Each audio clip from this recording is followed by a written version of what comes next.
এইগুলো হচ্ছে ফ্রিজিয়ান হল্যান্ডের জাতের বকনা বাছুর গরু। তো এই গরুগুলোর মাংস সৌদিয়ানরা পাশাপাশি আরবিয়ান যত আছে সবাই এগুলোর মাংস খাইতে খুব পছন্দ করে। আসসালামু আলাইকুম।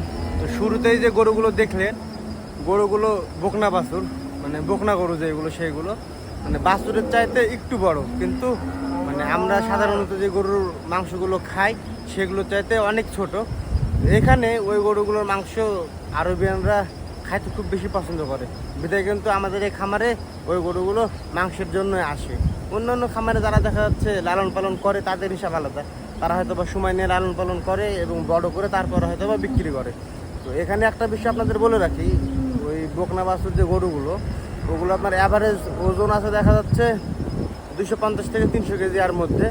আর বড় যে গরুগুলো আছে ওইগুলোর ওজন দেখা যাচ্ছে আপনার 600 কেজির উপরে, মানে 600, 700, 800, 900 উপরে যত হয় আর কি।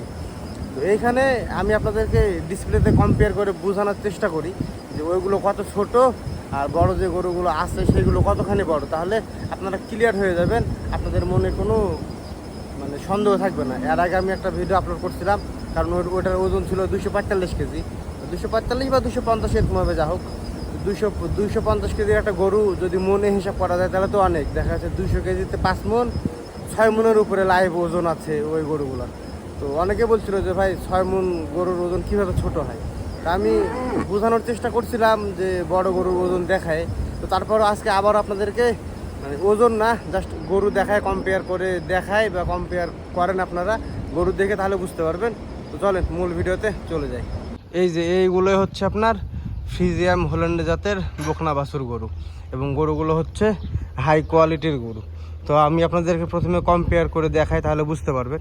দেখেন এখন যে গরুগুলো দেখতে পাচ্ছেন পাশাপাশি বা স্ক্রিনে, এগুলো হচ্ছে বড় গাভী গরু। আর এই যে বড় গাভী গরুগুলো এগুলোর ওজনের কথা আমি বললাম যে 600 কেজির উপরে, 700, 800 বা উপরে যত যা হয়। আর বকনা বাছুর যে গরুগুলো সেগুলো হচ্ছে আপনার 250 থেকে 300 কেজি অ্যাভারেজ ওজন। তো আপনারা কম্পেয়ার অবশ্যই করতে পারবেন নিজেরাই যে এগুলো কত পরিমাণে ছোট আর গাভী গরুগুলো কত পরিমাণে বড়। এই গরুগুলো এরা এখানে জব করে মাংস খেয়ে ফেলতেছে। আসলে কি বলবো, এটা আমার কপিলের বিজনেস, এক একজনের বিজনেসের ধরন এক এক রকম। আর এই যে গরুগুলো আমার মনে হয় না যে বাংলাদেশে এই গরুগুলো জব করে মাংস বিক্রি করে, কারণ এগুলো হচ্ছে আপনার খুব দামি একটা মূল্যবান জিনিস আমাদের বাংলাদেশের ক্ষেত্রে গিয়ে।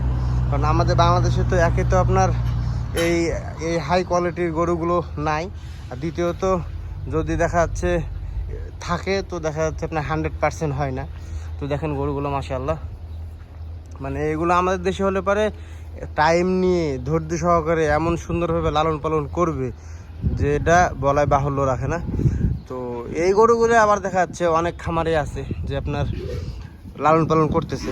দাম আমি এই যে বললাম যে আমাদের কফিলের বিজনেস এইটা, এরা গরু এভাবে শুধু এখানে মাংসই বিক্রি করে, বিধায় হয়তো এই গরুগুলো এখানে মাংসের জন্য নিয়ে আসে। তো আশা করি ভিডিওতে আপনাদের বুঝাতে পারছি। তো এটাই ছিল মূল বিস্তারিত ভিডিওতে। সবাই ভালো থাকবেন, সুস্থ থাকবেন, আমার জন্য দোয়া করবেন। আজকের মতো এ পর্যন্তই। আল্লাহ হাফেজ।